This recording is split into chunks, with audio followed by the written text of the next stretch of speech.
Então, minha gente, oficialmente boa noite. Vamos começar nosso bate-papo sobre autoestima mais uma vez.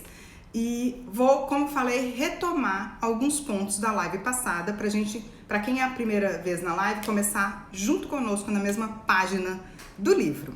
Combinado? Vocês podem colocar comentários, eu vou desenvolver um pouquinho o tema, depois vou tentar ler o máximo de comentários que for possível. E perguntas também. Então, primeira coisa que a gente precisa entender com relação à autoestima nessa proposta que eu trago atualmente para vocês é que a autoestima, o que ela não é, né? A autoestima, ela não é eu me olhar no espelho e me sentir bem dentro da minha própria pele. Isso é a nossa autoimagem corporal, que pode ser uma autoimagem positiva ou negativa ou intermediária. Mas o que a nossa autoimagem nos faz sentir é quase que uma consequência de uma experiência plena ou não com a autoestima. A autoestima é muito mais profundo que a autoimagem, tá? E a gente vai ver por quê. A autoestima também não é arrogância, ostentação, achar que eu sou melhor que o outro. Porque a autoestima não é baseada em comparação. Quando eu me comparo com o outro e começo a achar que eu sou melhor e que por isso eu posso subjugá-lo, humilhá-lo ou tratá-lo de alguma forma diferenciada com base nos meus conceitos do que seja ser uma pessoa adequada ou inadequada, nós falamos do conceito de arrogância. A autoestima é você se apropria dos seus valores, das suas potências, também das suas dificuldades e as coloca para o mundo sem constrangimento. Mas é uma relação da gente com a gente mesmo. Não tem nada a ver com o outro. Quando essa relação está na comparação com o outro, na verdade ela denota uma lacuna de autoestima. Então, arrogância, ostentação, tudo isso tem a ver com um mecanismo de defesa que nós desenvolvemos para encobrir as nossas fragilidades e as nossas inseguranças. Então, isso denota muito mais uma baixa autoestima do que uma alta autoestima. Às vezes as pessoas me perguntam, Johnny, não é ruim também ter autoestima demais? Autoestima demais não existe. É igual você ter saúde demais. É ruim? Não existe ter saúde demais. Existe ser saudável, ser mais ou menos saudável, um pouco saudável, não saudável. Mas não existe ter saúde demais. Então não existe ter autoestima demais. Porque a autoestima, a gente olha com clareza para as nossas dificuldades, para as nossas limitações, para aquilo que a gente não gosta na gente. E a gente olha também para as nossas potências e consegue acolher. Inclusive, um dos pilares eu vou explicar um pouquinho melhor isso, tá? Um outro ponto importante de retomar é que a nossa autoestima, ela é formada por dois componentes principais. O primeiro é a autoeficácia e o segundo é o autorrespeito. A autoeficácia é aquela nossa capacidade de sentir que podemos dar conta da vida, da nossa própria vida. Que a gente consegue dar conta dos desafios que a vida nos proporciona. Que a gente consegue superar obstáculos, que nós conseguimos realizar coisas na vida. Então isso é autoeficácia e isso tem muito a ver com a autoestima, é o primeiro componente da autoestima. Essa confiança na nossa capacidade de dar conta dos desafios que a vida nos apresenta. O segundo componente da autoestima é o autorrespeito.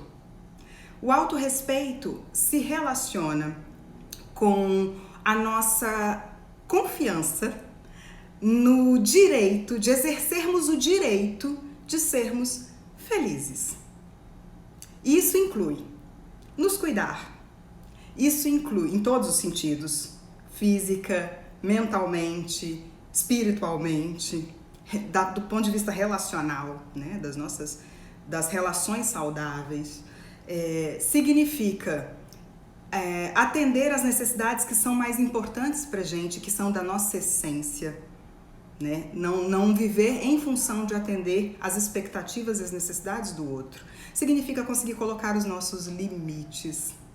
Então, o autorrespeito está envolvido com essa confiança que nós temos o direito de receber coisas boas. Nós temos o direito de existir e de sermos felizes. Esses dois componentes são componentes básicos para a nossa autoestima. Por isso ela é muito mais ampla que a autoimagem corporal. Agora, eu vou entrar no papo da live de hoje, que são 3 primeiros pilares, né, que o Brandon coloca para nossa autoestima. Na verdade, eu acabei de me lembrar de uma coisa, eu vou falar antes de entrar nos pilares, que tem um outro, além dos componentes, é muito importante também entender como a nossa autoestima ela é moldada, embora eu não vá aprofundar nessa live nesse tema. Mas é importante entender que a nossa autoestima ela é moldada também por fatores internos e por fatores externos. Tá? Os fatores internos, eles dizem respeito a tudo que acontece dentro da gente ou que é gerado por nós. Então isso inclui os nossos pensamentos, as nossas crenças, conscientes ou inconscientes, os nossos comportamentos e atitudes também. Isso vai moldando a nossa autoestima. E os fatores externos são aqueles que nós recebemos a partir das nossas experiências. Então, os fatores externos da autoestima são as experiências que nós vivenciamos com pais, com família, com pessoas que são significativas para nós, como professores, mestres, comunidade em que a gente vive, com a nossa cultura, sei lá, com a comunidade, com a religião a que a gente faz parte. Então esses são os fatores externos, as vivências que a gente tem, as mensagens que a gente recebe do mundo, seja por uma via oficial, não oficial, direta ou indireta, verbal ou não verbal. Então, os fatores externos e fatores internos ao longo da nossa vida vão moldar a nossa autoestima. O Brandon, esse autor que estudou autoestima praticamente a vida inteira dele, né, foi um psicoterapeuta, né, psicólogo pela Universidade da Califórnia, PhD em psicologia por o Instituto da Califórnia também, e que dedicou boa parte da sua vida, seus mais de 40 anos de experiência como psicoterapeuta e pesquisador, ao tema autoestima. Ele propõe 6 pilares, que ele chama de práticas. Esses pilares da autoestima, o Brandon chama de práticas porque a proposta dele é que são atitudes diante da vida que nós podemos desenvolver intencionalmente. Só que elas não são 6 coisas que a gente tem que fazer. Não é aquela história dos 10 passos que eu sempre falo aqui. Não dá pra pegar 10 passos para melhorar a sua autoestima, você vai lá, faz os 10 passos, aí acontece uma situaçãozinha desagradável na sua vida e acabou. Sua autoestima está completamente abalada novamente. Então, não significa 6 atividades ou uma lista de 6 passos para seguir. São 6 práticas que a gente precisa desenvolver diante da vida. São atitudes que nós precisamos desenvolver diante da vida. Essas atitudes, para cada uma delas, na verdade, nós temos que ter um envolvimento e um trabalho pessoal intenso de busca e de autoconhecimento. Porque para a grande maioria das pessoas, principalmente na nossa cultura brasileira, vou falar de Brasil hoje, não vou nem falar de Oriente e Ocidente, vou falar de Brasil. Principalmente na nossa cultura, a grande maioria das pessoas, como nós vivemos numa cultura que tenta colocar um script do que é ser uma pessoa de sucesso, do que é ser uma pessoa feliz, bem-sucedida, nós passamos boa parte da nossa vida tentando atender a essas expectativas externas e a esses scripts. E isso causa danos muito importantes para a nossa autoestima. E autoestima, gente, eu sempre falo, por que você fala tanto de autoestima, Ediane? Porque a autoestima é um dos nossos componentes psicológicos, ela é uma necessidade psicológica nossa. Nós precisamos ter um conceito a nosso respeito para que a gente consiga existir no mundo, nas nossas relações com o trabalho, com familiares, com marido, esposa, namorada, namorado, para que a gente consiga se relacionar com o mundo ao nosso redor. Nós precisamos de um conceito sobre nós mesmos. E esse conceito, essa percepção que temos a nosso próprio respeito é a autoestima. E ela vai definir a forma como nós nos relacionamos com essas instâncias externas, nos relacionamentos pessoais, de trabalho, como a gente se relaciona com a nossa espiritualidade, por exemplo, e vai definir também como a gente se relaciona com a gente mesmo, com o nosso corpo físico, com os nossos pensamentos e com as nossas emoções. Por isso, o tema é sempre importante. Eu acho que eu vou passar sempre muito tempo falando sobre autoestima e relacionamentos, que são 2 temas que atravessam todas as nossas experiências. Então, essas práticas, elas são práticas que envolvem um trabalho constante e um desenvolvimento necessário em relação ao autoconhecimento muito constante, que não tem um fim um pouco, sabe? Não é assim, cheguei, atingi agora uma autoestima plena, completamente plena. A gente vai exercitando isso e à medida que esse exercício vai acontecendo, nós vamos incrementando a nossa autoestima com o tempo. Porque autoestima também não significa que nós não vamos sentir medo, não significa que nós não vamos nos sentir inseguros em determinadas situações. Eu expliquei isso lá na live passada, então essa parte eu não vou voltar, mas eu expliquei muito sobre isso. A gente sente medo, sente insegurança, sente tudo isso, e lidar com essas coisas, olhar para essas coisas em nós mesmos, na verdade, fala muito mais de uma boa autoestima do que de uma autoestima baixa. Dito isso, feita essa introdução, vamos aos 3 pilares. Nessa live de hoje a gente trabalha os primeiros 3 pilares da autoestima propostos pelo Brandon e na semana que vem a gente trabalha os outros 3. O primeiro pilar é o viver conscientemente, né? Levar uma vida de forma consciente. O que significa isso? Ao longo da nossa vida, existem comportamentos que nós precisamos automatizar. E isso acontece porque senão não seria possível existir sem automatizar alguns processos, né? Na live passada que eu citei rapidamente os pilares, eu falei desse, e eu falei que, por exemplo, se a gente fosse dirigir um carro, depois de 10 anos que nós dirigimos, como se fosse um aprendiz, pensando que horas que eu passo seta, que horas que eu ligo o que, cada botão, seria inviável, né?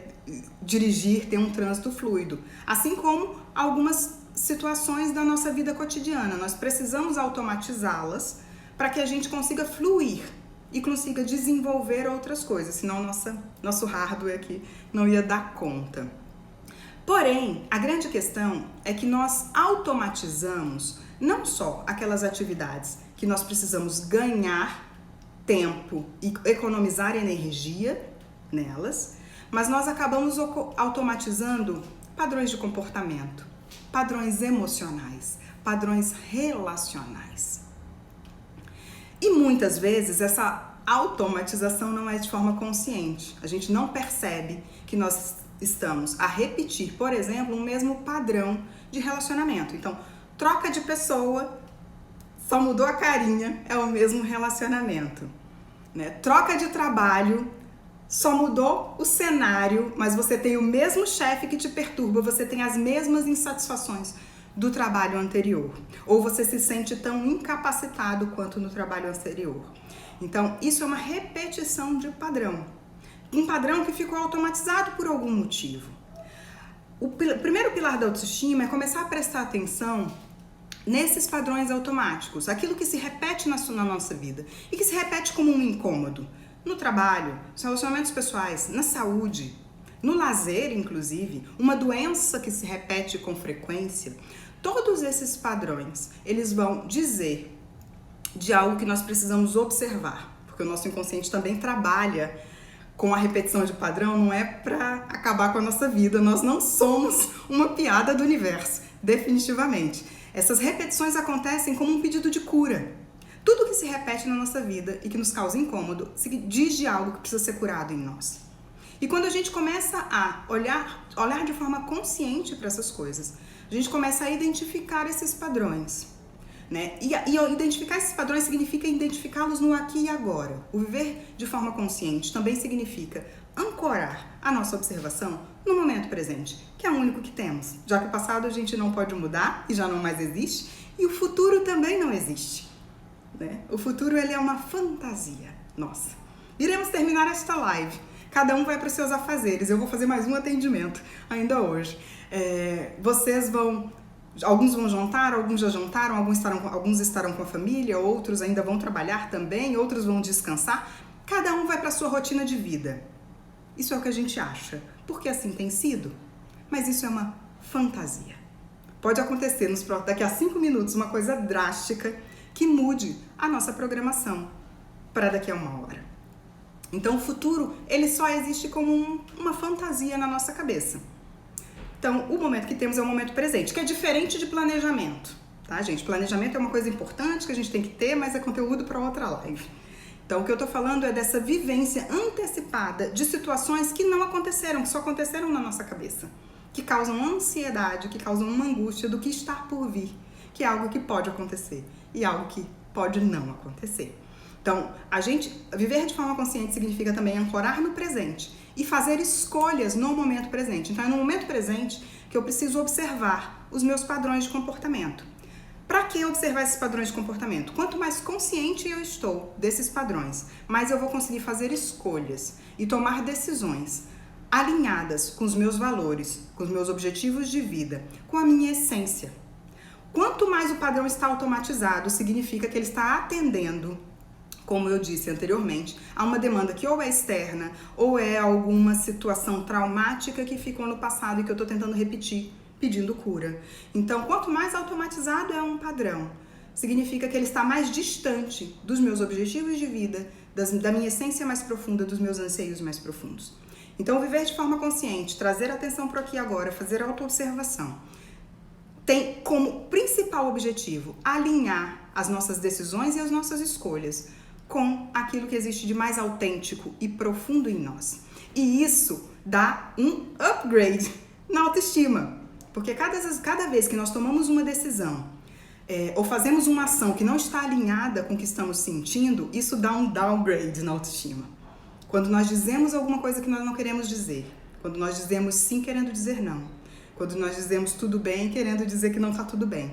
Cada vez que nós temos uma atitude ou fazemos uma escolha que não está alinhada com o que estamos sentindo mais profundamente, a gente coloca uma pedrinha de cal na nossa autoestima. Então, alinhar essas duas coisas é o objetivo, é o grande objetivo da prática de viver conscientemente, porque a gente vai começando a ganhar segurança nas nossas escolhas e segurança no que é mais importante para a vivência da autoestima, que é simplesmente a satisfação de ser quem a gente é, da forma que a gente é, viver da forma que a gente quer viver. Então, esse é o primeiro pilar. O segundo pilar da autoestima é a prática da autoaceitação. Autoaceitação e autoestima são duas coisas tão próximas, mas tão próximas, tão juntinhas, que muitas vezes são utilizadas como sinônimo. Mas elas não são sinônimos. Na verdade, a autoaceitação é um pouco anterior, é mais profundo, tem a ver com algo que também a gente precisa desenvolver, enquanto a autoestima é uma experiência, alguma coisa que a gente experimenta. O contrário de autoaceitação não é baixa autoestima, é auto-ódio. Então, não ter autoaceitação significa que eu desenvolvi por mim mesmo uma aversão tão gigantesca, ou por partes minhas, tão grande, mas tão grande, que eu passei a desenvolver ódio por mim mesmo. Não é só que eu não me amo, é mais forte que isso, compreendem? Então, a prática da autoaceitação, que é o segundo pilar da autoestima, é algo que não tem como escapar, não tem como ter autoestima sem prática de autoaceitação. E aí, qual é o grande dilema? Porque se fosse só dizer, então tá, gente, vamos lá, todo mundo se autoaceitando maravilhosamente, dormi, agora acordei, tô me autoaceitando, me olho no espelho e falo, sou maravilhosa e tá tudo certo. A gente sabe que isso não funciona, que não é assim que as coisas funcionam. Isso tem alguns motivos. Primeiro, porque a autoaceitação vai significar sim eu olhar para as coisas que eu admiro em mim mesmo, para as coisas que eu não admiro em mim mesmo e acolhê-las e saber que apesar de eu ser composto de luz e de sombra, eu sou merecedor ou merecedora de amor e de pertencimento. Só que existe um porém. As coisas que eu não aceito em mim mesma nem sempre estão claras para mim, porque elas podem estar também em um processo inconsciente. Se eu pego lá a ideia da autoimagem corporal, que eu falei pra vocês no comecinho da live, vamos pegar a autoimagem corporal, que é alguma coisa prática, né? Tá materializado, é mais prático. Então, se eu me olho no espelho e tem coisas que eu não gosto em mim, sei lá, não gosto do meu nariz ou não gosto de alguma coisa em mim, e eu observo e conscientizo isso fica mais fácil de entender. Ah, isso eu aceito em mim, isso eu não aceito em mim. Porque é material, porque eu tô tendo uma experiência com essa visão que me faz sentir coisas. Porém, a autoaceitação envolve isso e envolve também comportamentos, atitudes, características nossas que a gente não aceita muitas vezes. Então, muitas vezes eu não aceito que eu sou uma pessoa egoísta, porque eu cresci ouvindo que não pode ser egoísta. Aí o que eu faço? Eu coloco esse meu egoísmo lá no meu inconsciente. E aí eu vou tentar ser altruísta demais. E aí eu coloco as necessidades dos outros na frente das minhas necessidades, porque eu aprendi que eu tenho que ser, que eu preciso ser altruísta, que eu preciso ser generoso, porque ser egoísta é feio, ser egoísta não pode. E aí, com o tempo, eu nego tanto essa característica em mim, que ela começa a se disfarçar de outras coisas. Eu começo a não suportar pessoas egoístas, porque elas são um espelho daquilo que eu estou tentando eliminar em mim mesmo. Eu começo a ter atitudes muito grandes, humanitárias, mas no meu dia a dia eu não consigo fazer flexibilizações. Eu começo a ser egoísta comigo mesmo. E aí entra o problema da baixa autoestima. Porque toda característica, gente, em alguma instância, se ela está na polaridade, ela vai ser adoecedora, né? O trânsito é a saúde, eu sempre falo isso. Então, se eu sou generoso com o outro antes de ser generoso comigo, significa que eu estou sendo egoísta comigo mesmo. E aí essa generosidade com o outro não é autêntica. Se eu só sou egoísta com o outro, se eu sou egoísta, né, comigo mesmo, eu só vejo as minhas prioridades, eu só olho pra mim, eu nunca olho pro outro, significa que eu tô tentando tapar uma lacuna da minha necessidade de autoaceitação, né? E aí eu não consigo me relacionar, que foi o grande aprendizado que nós viemos fazer aqui. Então, o equilíbrio, ele tá sempre no trânsito entre qualquer característica que vocês pegarem, dá pra fazer esse exercício que eu fiz agora. A gente vai ter sempre que transitar entre um equilíbrio daquela característica conosco e com o outro. E muitas vezes, esse processo de negação de algo que a gente não suporta em nós, ou de algo que o nosso meio nos fez acreditar que não era seguro manifestar, ele vai ser tão forte, que a nossa psique precisa encontrar uma forma de lidar com isso. Porque a nossa psique não pode lidar com auto-ódio, porque a prioridade dela é preservar a vida. Ela precisa nos manter vivos, né? Então ela precisa encontrar uma forma de lidar, de compensar isso. E a compensação muitas vezes vem no disfarce.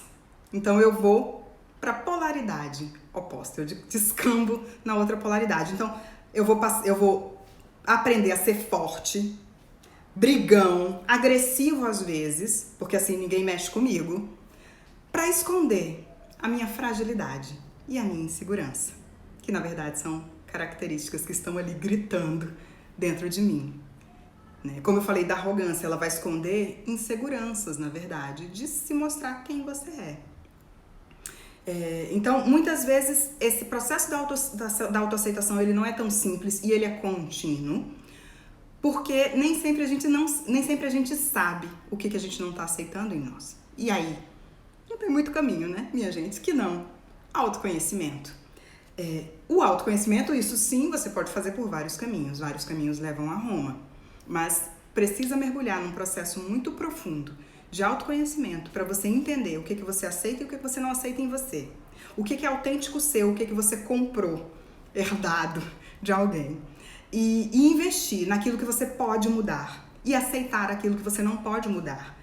E investir num desenvolvimento constante, porque se tem alguma coisa que viemos fazer aqui, foi constante aperfeiçoamento, né? Se estivéssemos prontos, já não mais estaríamos nessa existência juntos. Pode ter certeza que aqui não existe ninguém evoluído o suficiente para não precisar estar mais nessa existência. Estamos todos em processo. O que viemos fazer aqui é constante aperfeiçoamento.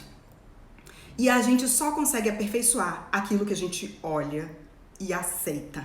Não é possível aperfeiçoar algo que nós não enxergamos ou que nós não aceitamos. A gente precisa acolher essas características nossas para o processo de autoaceitação acontecer.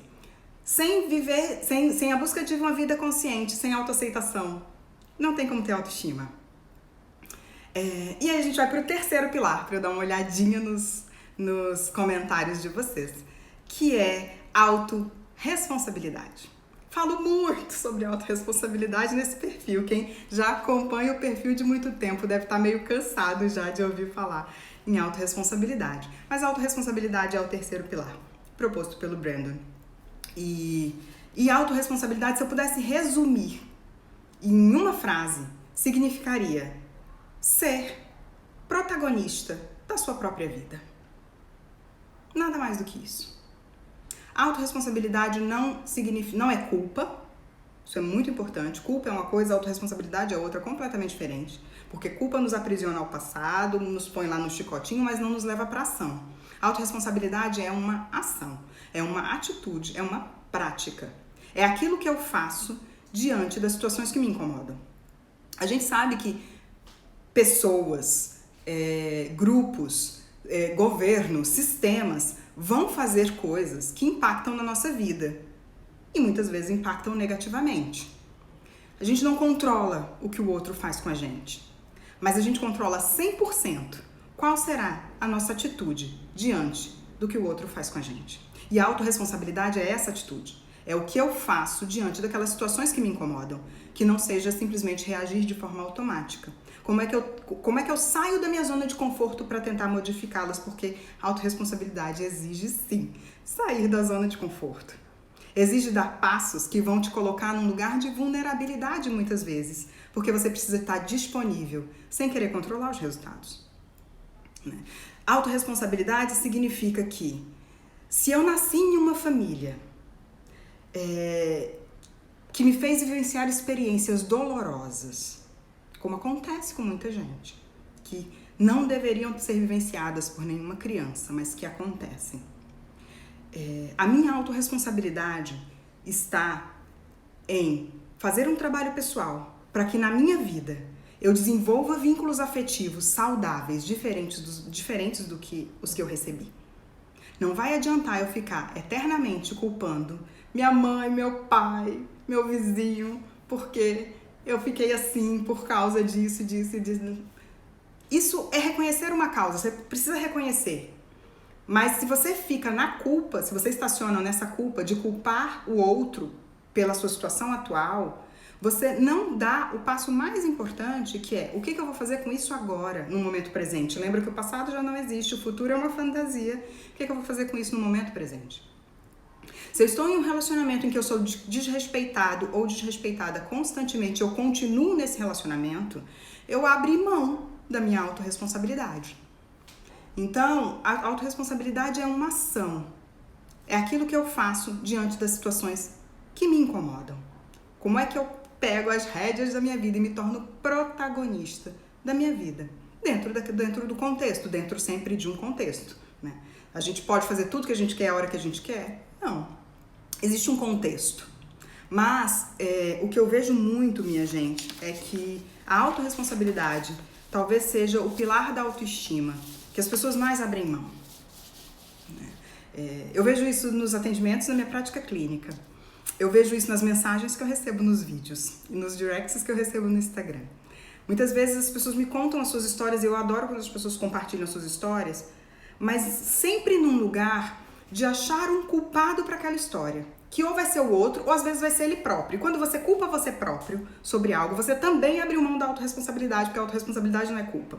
Então se eu fico lá, meu Deus, porque eu sou muito mal, porque eu fiz isso, porque me culpando, a gente caiu lá na não autoaceitação. A autorresponsabilidade é eu cometi um erro, eu olho para esse erro, o que eu aprendi com esse erro? É possível reparar esse erro, eu vou lá e reparo esse erro, eu assumo 100% das consequências das minhas ações e sigo adiante com o aprendizado daquilo. Eu não fico me torturando na culpa. Então, quando a gente assume a postura, seja de vítima da gente próprio ou do outro, a gente abriu mão da nossa autorresponsabilidade. Então, a autorresponsabilidade é o que eu preciso fazer com aquilo que me incomoda nesse momento. Então, se o que me incomoda é o meu trabalho, se o que me incomoda é o meu relacionamento, se o que me incomoda é a minha família, o que eu preciso fazer? O que está ao meu alcance hoje, no aqui e agora? E quando a gente consegue colocar essas ações em prática, é mais um tijolinho lá da autoestima saudável, da experiência de uma autoestima mais plena, que a gente encaixa.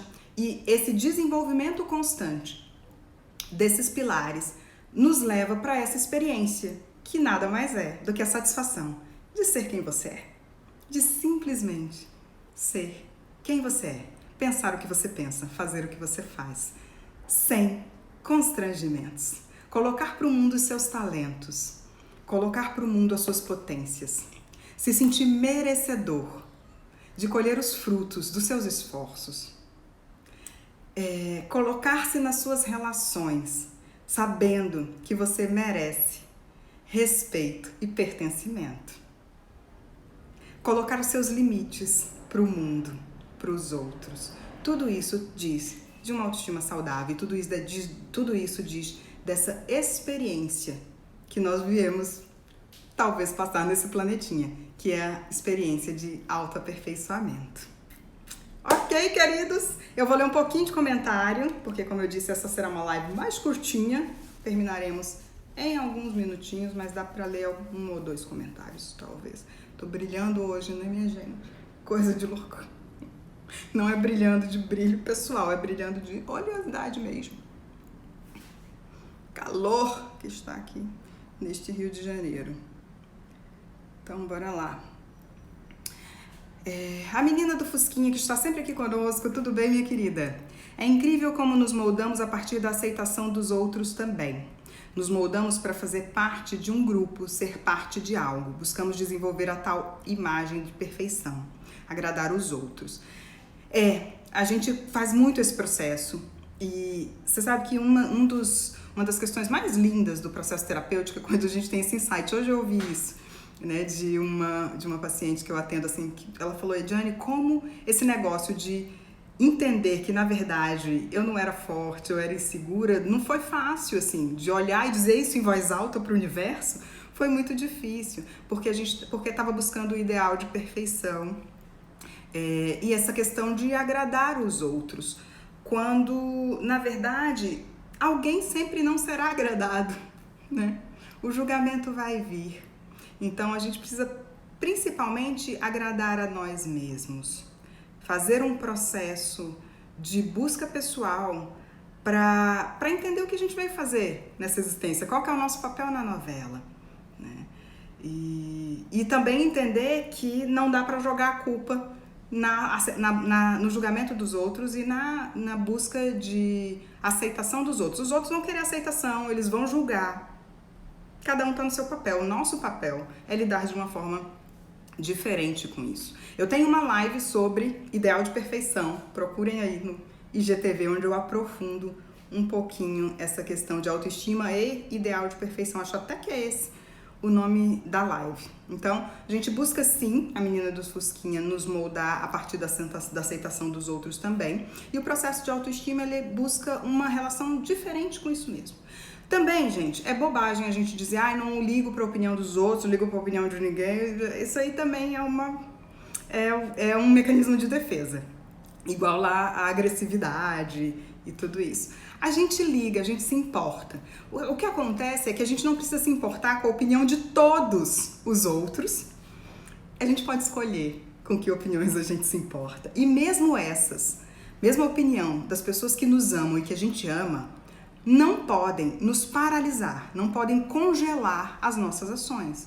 Não podem fazer com que a gente viva uma vida que não é nossa, que não foi feita pra gente, né? Então, para ser quem a gente precisa pagar um preço. Existe um preço a ser pago para ser quem a gente é. E muitas vezes esse preço vai ser o julgamento, vai ser algumas pessoas que vão se afastar da gente, vai ser não fazer parte, como você coloca no seu comentário, que nós nos moldamos fazer parte de um grupo, ser parte de algo. Às vezes o preço a pagar vai ser não fazer parte deste grupo, né? Agora, eu quero fazer parte de um grupo onde eu preciso me encolher ou me esticar para fazer parte? Essa é a pergunta, né?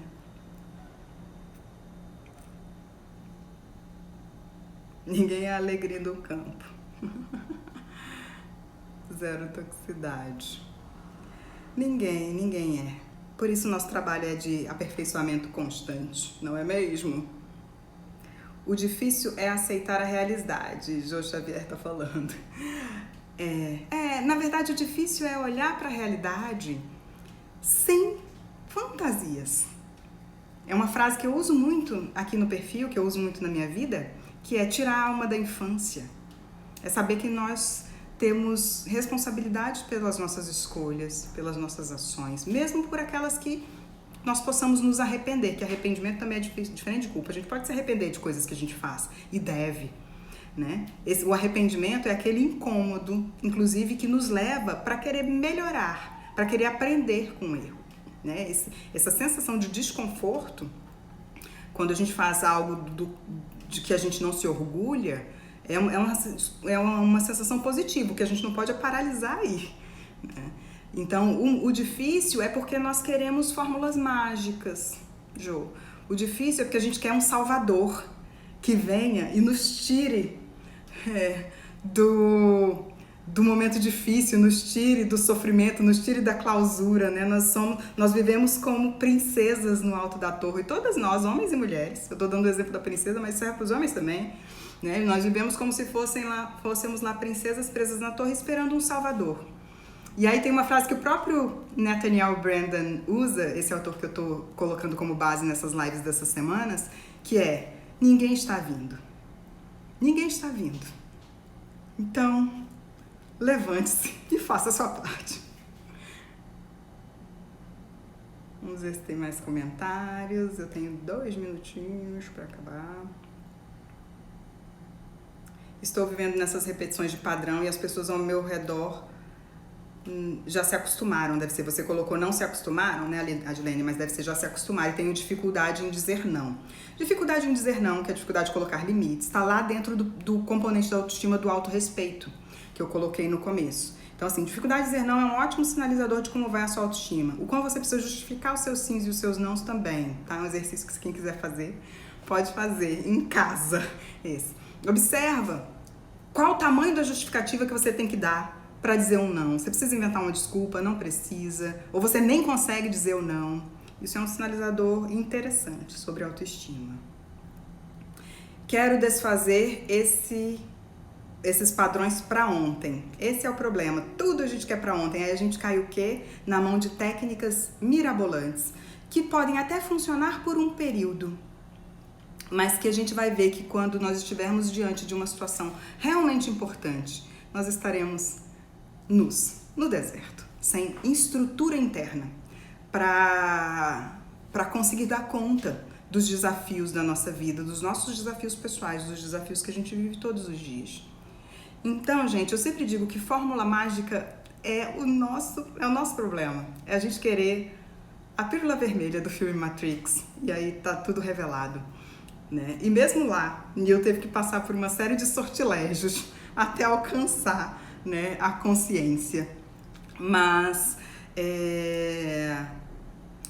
então, assim, não existe fórmula mágica. A construção interna, a construção do autoconhecimento e, portanto, da autoestima, ela é uma construção diária, pouquinho por pouquinho, que às vezes no dia a dia a gente parece que não tá fazendo nada, né?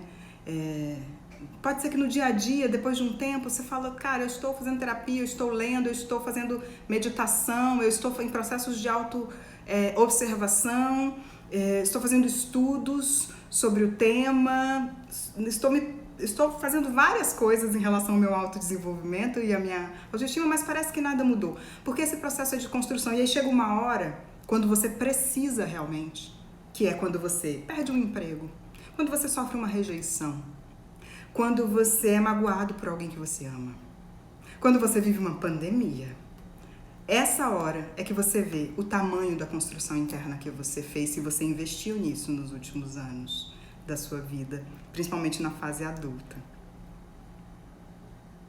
Na hora que você precisa fazer escolhas, não é mesmo?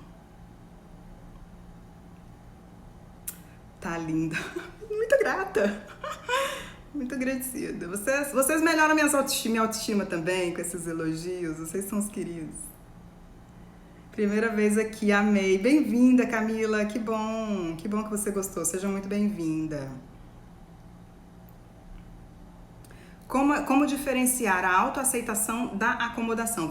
Apesar de estar em cima da hora, que eu tenho outro compromisso agora, eu vou responder essa pergunta porque ela é bem importante. Quem está fazendo é a Lima Alê. E são coisas completamente diferentes.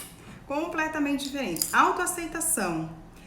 Eu olho para aquilo que eu aceito em mim, para aquilo que eu não aceito. Eu acolho isso. Eu consigo lidar com isso. Mas a minha busca é de constante aperfeiçoamento. A acomodação é a síndrome de Gabriela, né? Que eu falo. Eu nasci assim, vou morrer assim. É tipo assim, tô nem ligando, tudo eu justifico, eu uso aquilo que eu não gosto em mim, ou que os outros não gostam em mim, como uma justificativa para as minhas ações. Eu uso como uma justificativa para aquilo que eu faço ou que eu deixo de fazer. E não existe nenhum empenho em relação a isso, e não necessariamente na acomodação, Ale, não necessariamente na acomodação eu tô aceitando aquelas partes em mim, tá? Muitas vezes quando elas vão ser apontadas eu vou cair em profundo sofrimento, eu vou negar. Na autoaceitação, quando aquilo que eu não aceito em mim é apontado, eu olho para aquilo e falo, é verdade, não me causa emoção porque eu sei que é verdade, não me ofende. O Karnal, o professor Karnal, ele tem uma fala que eu também às vezes gosto muito, dependendo do contexto, que é impossível a gente se ofender com algo que é nos dito. Primeiro porque só tem duas opções. Uma é ou é verdade ou não é. Se não é verdade, você não tem por que se ofender. E se é verdade, você não tem por que se ofender, porque é verdade. Então, na autoaceitação, você sabe o que é verdade e o que não é, e você não reage emocionalmente com isso, porque você está em processo de melhoria disso, de constante aperfeiçoamento. Na acomodação, você simplesmente está lá na posição da falta de autorresponsabilidade, você se coloca como uma vítima daquela situação, porque eu sou assim mesmo, usa isso de justificativa e lida emocionalmente com isso muitas vezes, né? Eu sou uma pessoa, por exemplo, que eu digo que eu sou uma bagunceira em reabilitação, né? Porque eu sou muito do mundo das ideias e às vezes a organização física é uma dificuldade para mim, né? Porque eu tô aqui na cabeça e esqueço que vivemos num mundo material, que coisas precisam acontecer e se realizar. E aí quando as pessoas chegam e falam, nossa, Diane, vem alguma coisa, sei lá, chegou alguém e fala, nossa, como você é organizada, eu falo, não se engane.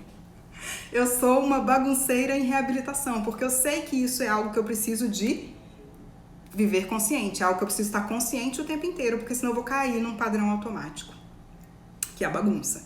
Como eu aprendi que é mais fácil e melhor para os meus resultados me organizar, eu treino isso diariamente.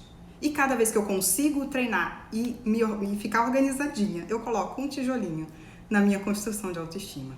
É disso que se trata, gente. Eu dei um exemplo aqui concreto, só para ficar mais claro, mas isso é com tudo. Com nossas características, habilidades, com o que a gente acha sobre a gente, com os nossos julgamentos sobre a gente mesmo. Eu acho que não terei tempo de ler mais comentários, infelizmente. Deixa eu ver se tem mais algum. Amei ouvir a live, tenho me esticado para fazer parte de um grupo. Já disse que sou muito sua fã, só para constar, muito grata. Gente, como eu disse, eu preciso terminar 10 minutinhos mais cedo hoje, mas semana que vem estamos de volta neste mesmo horário, mesmo dia, para falar dos próximos 3 pilares da autoestima. Então hoje falamos de viver consciente, 3 práticas falamos hoje, 3. Viver de forma consciente, prática da autoaceitação e prática da autorresponsabilidade. Então essas foram as 3 práticas de hoje, pilares, atitudes perante a vida que nós precisamos desenvolver para ir galgando essa experiência que é uma autoestima saudável. E na próxima semana falaremos das próximas 3, que é a prática da autoafirmação ou da assertividade, a prática da vida com propósito e a prática da integridade pessoal. Um beijo, boa noite, muito obrigada mais uma vez por vocês estarem aqui comigo e até semana que vem.